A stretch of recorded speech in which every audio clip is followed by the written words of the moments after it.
Last week, the Debt Management Office published the current standing of the nation's borrowing numbers, and it's astonishing. For the first time ever, debt to GDP ratio is above 50%, just as payback by states just within 4 months rose by 123%. Public debt in its entirety is now 121.67 trillion naira as at March 31, 2024. The big question here is, are these debts being felt by the citizens, and who has the supervisory role on borrowings, and what is the level of transparency and accountability? These questions and more will be answered, because they're begging for answers in the course of the program as we focus on anti-corruption, war, and debt. My name is Leah Katung-Babatunde, welcoming you to this beautiful episode of The Policy with Leah. So ride along with me.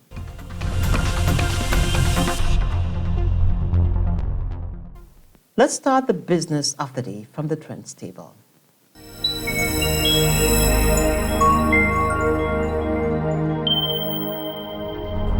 The federal government has approved a simplified and business-friendly withholding tax regime that has exempted small businesses, manufacturers, and farmers as a way of reducing the tax burden on businesses. Taiwo Oyedele, chairman of the Presidential Fiscal Policy and Tax Reforms Committee, outlined key changes introduced to the rewritten withholding tax regime to include reduced rates for businesses with low margins, measures to curb evasion and tax avoidance, exemption of small businesses from withholding tax, clarity on the timing of deductions, and key terms, amongst others. Withholding tax was introduced into the Nigeria tax system in 1977 to serve as an advance payment of income tax on specified transactions designed to provide the government with regular revenue flow and to serve as a means of curbing tax evasion. Africa's richest man, chairman and chief executive officer of the Dangote Group, Aliko Dangote, says interest rate hikes by the CBN would hurt local manufacturers and called on government to protect existing businesses, especially manufacturers, by providing an enabling environment for them to thrive. Dangote, who made the assertion at the opening session of a 3-day National Manufacturing Policy Summit organized by the Manufacturers Association of Nigeria in Abuja, said, "Nobody can create jobs with an interest rate of 30%. No growth will happen, no power, no prosperity, no affordable financing, no growth, no development." He said Nigeria has all it takes to develop and sustain a globally competitive manufacturing sector, but to do so, the country must rethink her industrialization policy. Nigeria's total capital importation went up by 198.06% to $3.38 billion compared to $1.13 billion recorded in Q1 2023. First quarter 2024 data released by the National Bureau of Statistics showed that on a quarter-on-quarter basis, capital importation rose by 210.16%, from $1.09 billion in the preceding quarter. The report also showed that foreign portfolio investments majorly flowed into money market instruments and grew by 592.3% quarter-on-quarter to settle at $1.6 billion.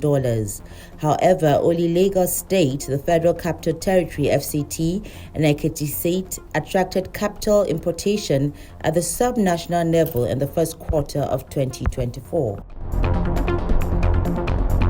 The federal government says it will continue to collaborate with partners to ensure Nigerians not only migrate properly but earn decently when working abroad. Coordinator of the National Talent Export Program, NATEP, Dr. Femi Adeluyi, gave the assurance in Abuja at the opening of a 3-day training for about 300 citizens who are potential beneficiaries of opportunities in Germany. He said NATEP is working in partnership with other government agencies as well as to meet a presidential mandate for jobs while prioritizing skills. When we say talent export, some of them are going to work from here. They're exporting their talent and services from here. So actually, a bulk of the people, probably 90%, of this amount or more will be from here. And so what we're doing is that we're looking for the opportunities, credible opportunities with partnering companies and countries, so that Nigerians can be sure that what they are signing up for are things that are credible. The workshop is in partnership with GIZ and is themed Possibilities and Requirements for Work and Study in Germany and Mastering Remote Work. It seeks to equip participants with information for study and work as well as vocational training in Germany. Also encapsulated is remote work opportunities, visa application procedures for skilled migration, amongst others. The Nigerian National Petroleum Company (NNPC) has declared a state of emergency on oil and gas production in Nigeria. Group Chief Executive Officer of the company, Leah Katung, in a keynote address at the opening ceremony of the 23rd edition of the Nigeria Oil and Gas Conference and Exhibition in Abuja, said the war would help NNPC and its partners to speedily clear all identified obstacles to effective and efficient production.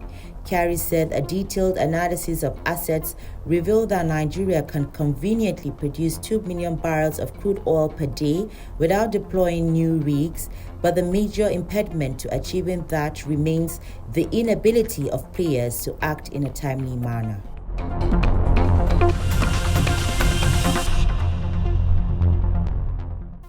Are the borrowings by officials working for you, and what is your role in ensuring that they do? Here is that conversation with Auwal Musa Rafsanjani, the Executive Director of CISLAC, on anti-corruption and debt.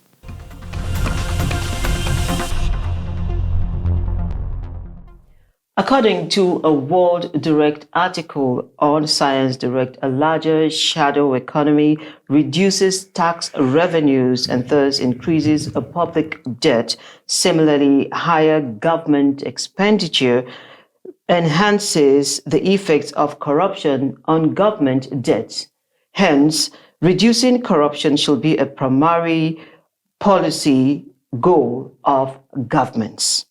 Nigeria's public debt has risen astronomically to 121.67 trillion naira, and that is according to data from the Debt Management Office. PricewaterhouseCoopers say the debt issuance without commensurate rise in revenue-generating investments may hurt private investments. Is corruption fueling Nigeria's rising debt?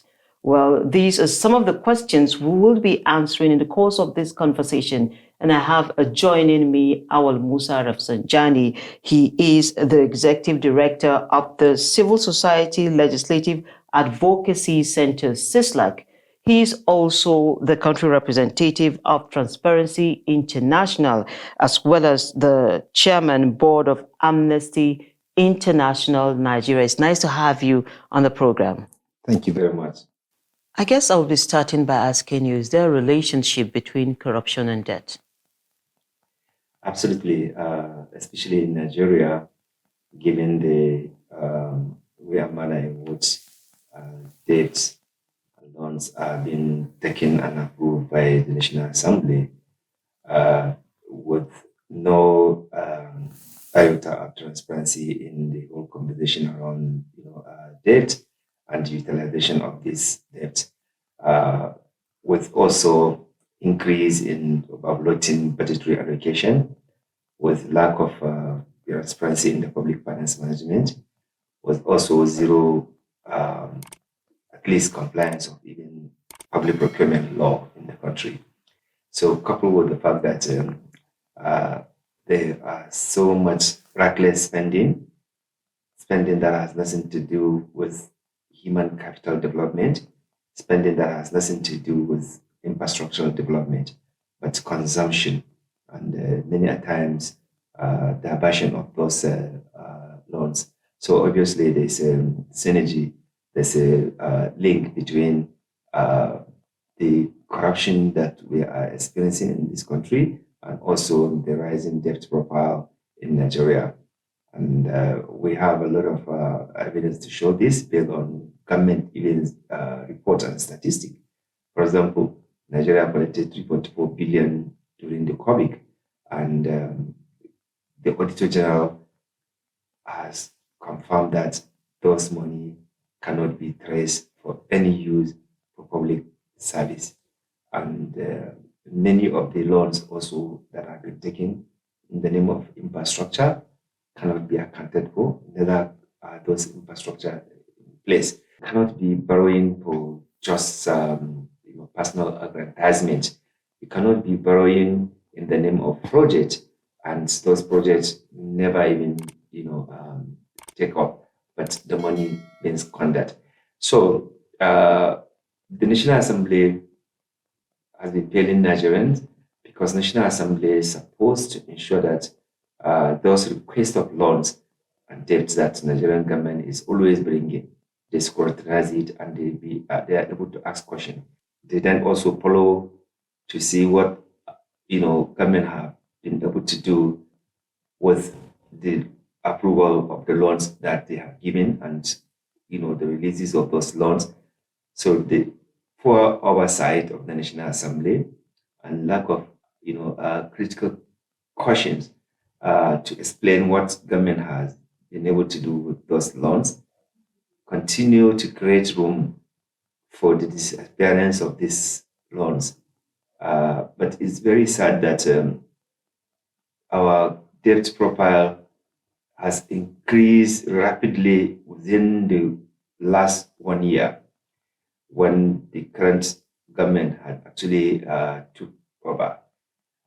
So many economic mishap and inconsistency of government economic policies have brought in more hardship, more problems for Nigerians. Sorry to cut in there. I was actually going to ask you if it has any impact on human capital development, and what will those impacts be? Corruption has serious consequences for underdevelopment, for peace and security, for human development, not just on the infrastructural deficit. For example, as a result of corruption, a lot of lives of Nigerians have been lost because of the security sector corruption. Resources or money that are budgeted to provide arms and ammunition and pay personnel or recruit, qualified personnel, they end up in some people's pockets. You recall the last administration spent a lot of years talking about recovering of arms deals. The Auditor General, again, recorded that arms and ammunition that are supposed to come to the police after full payment of the contract, they cannot be accounted for. You recall Transparency International Nigeria and Transparency International UK, we issued a statement recently on the courts of England that had actually repatriated money Nigerian official cornered that are meant to buy arms and ammunition in the UK. Here in Nigeria also, you have had a general that was caught with cash in millions, in billions, that are meant to pay personnel. So corruption has direct implication for security. And that is why you see, despite billions of dollars that we have spent in terms of security in the country, we have not seen improvement of lives and property. Recruitment is done on the basis of bribe taking. Promotion in the security sector is done on the basis of not merit, on the basis of how much bribe you have given, as allegedly. Posting of personnel is equally done on the basis of how much bribe you have given, as alleged. So there's no way you can actually have protection of lives and property of Nigerians if corruption cannot be dealt with in the security sector. Secondly, in the area of health, you see you borrow money from IMF to deal with COVID-19, 3.4 billion. this money cannot be accounted for. In the area of education, a lot of money has been budgeted for to improve education, but the quality and the standard of education in Nigeria is getting down zero. You recall that third point supposed to be taking a percentage from the company's profits. I think 1% or thereabout. Where is this money? Education tax, that government is supposed to be collecting from companies after they declare their profit. Where is this money? Corruption in the education sector has reached the level that for you to get admission in tertiary institution, you have to either pay bribe, or now not only pay bribe, but also if you happen to be a lady, you have to pay with their body. This is the case that we as an organization, we have been following through. We have been getting so many reports from students who suffer sextortion and extortion from teachers. The Central Bank of Nigeria, what last did you hear that there was any public disclosure of recruitment? And that is done on the basis of pennies. You don't get to hear anything in NNPC. In all those lucrative places, NPA, Maritime, all these places, it is their children that they are putting. The politician will tell you, go to court, let's go to court. And by the time you go to court, they have already settled judges. In fact, we have reached the state that politicians are now ensuring that all the judges that will go to either electoral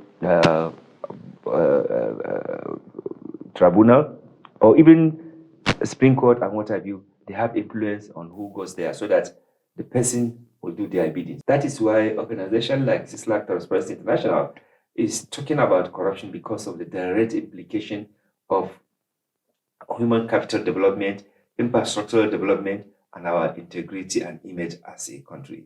If you go to any airport or a seaport or land border, once you are a Nigerian, they are already suspecting you that you are a criminal. We must work collectively. It's not the work of EFCC alone. It's not the work of ICPC alone. It is the work of every Nigerian to contribute, both from the family setting to workplace to everywhere we can meet.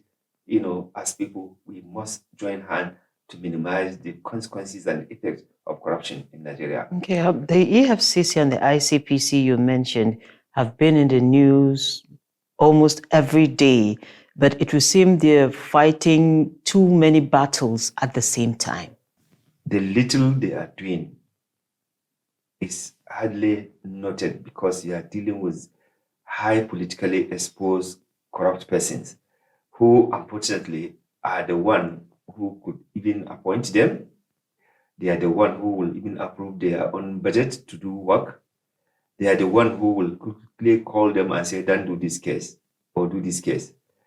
They are also facing other arms of government that are supposed to complement the effort that they are doing, that they are not also cooperating. For example, if the judiciary is not cooperating with the EFCC or ICPC, there's nothing that can be done. If the police is not cooperating with them, they have little, honor to succeed. People are undermining code of conduct. They don't declare their asset, and even if they declare, PEC, asset, because there's no capacity to trace this asset they claim. They do anticipatory declaration.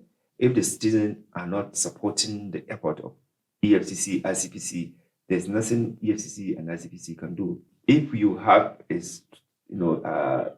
strong institution, it doesn't matter whether it is party A or party B, they will be able to do their work without interference. But in Nigeria, the president at federal level determine everything. Governors at state level determine everything. At local government, chairman determine everything. What are the implications of that on our development? The implication is that first, you have modern democracy, because democracy is not built and centered around an individual. It is more of like built on collective and institutions. And if the institutions are not working, then it has become a personal business at the expense of public funds. So we are copying a system that we do not understand, or that we are deliberately distorting and making it not work. China did not develop with prayer. Japan did not develop with prayer. Dubai did not develop with prayer. South Africa did not also develop with prayer. Singapore did not develop with prayer. Malaysia. But Malaysia, all these countries, they are working very hard to ensure that they do the needful, and then you can follow up with a prayer. But you cannot sit down in the comfort of your home or your church or your mosque and be praying for criminals, and you assume that God will answer that prayer. We claim to be religious people, but see how religious people are killing human beings. You say you are a Muslim, you are killing even fellow Muslim. Children, you say you are a Christian, you are murdering and killing fellow Christians, like the way we are seeing in the East.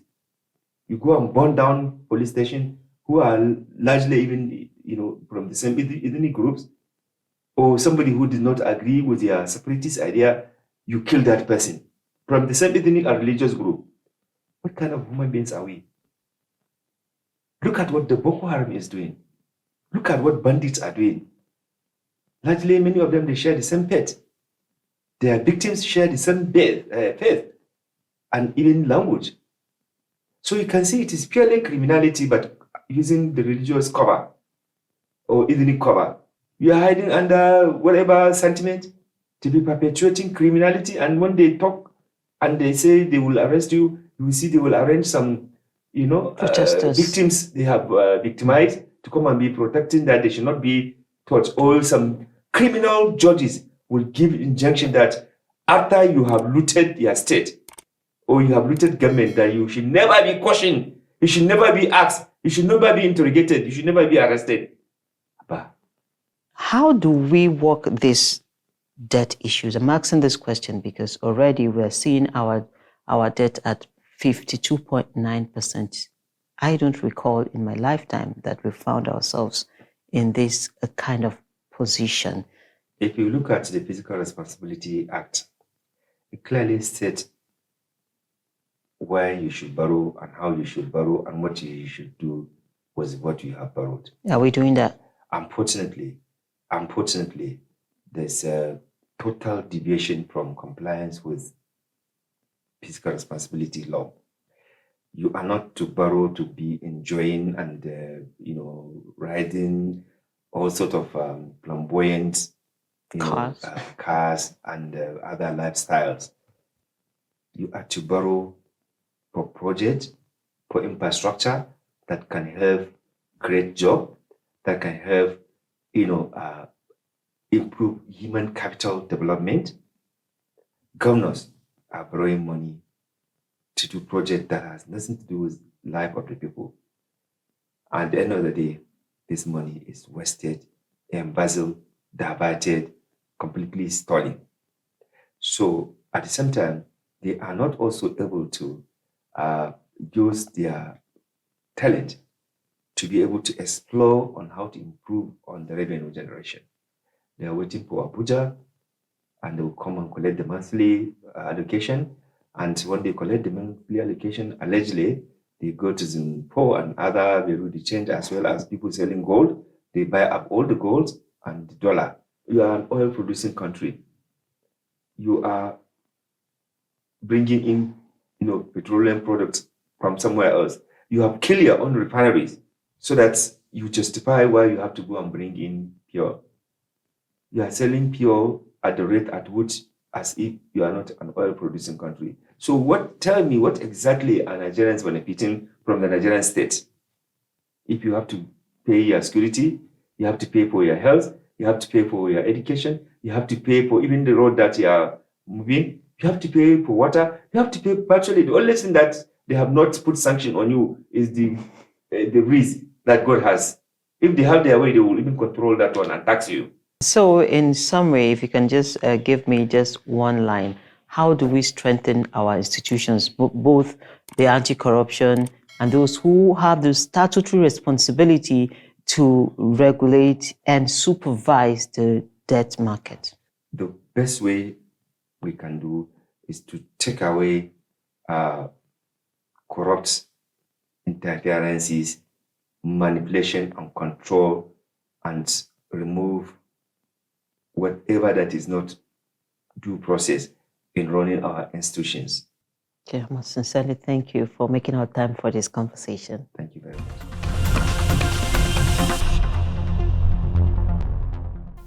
Simplify This is next, and from there we head to the markets.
We wrap up this edition on that note, and don't forget you can always catch up with our market trends on our sister website. It is www.marketnigeriatv.com. We have all the local rates there for you. Until we come your way again, same time, same channel next week, don't forget to send in your questions, comments, observations, and suggestions to help us serve you better. And of course, we value them. The duty of building a working Nigeria lies in the hands of every citizen. So play your part. Be safe out there, and God bless Nigeria.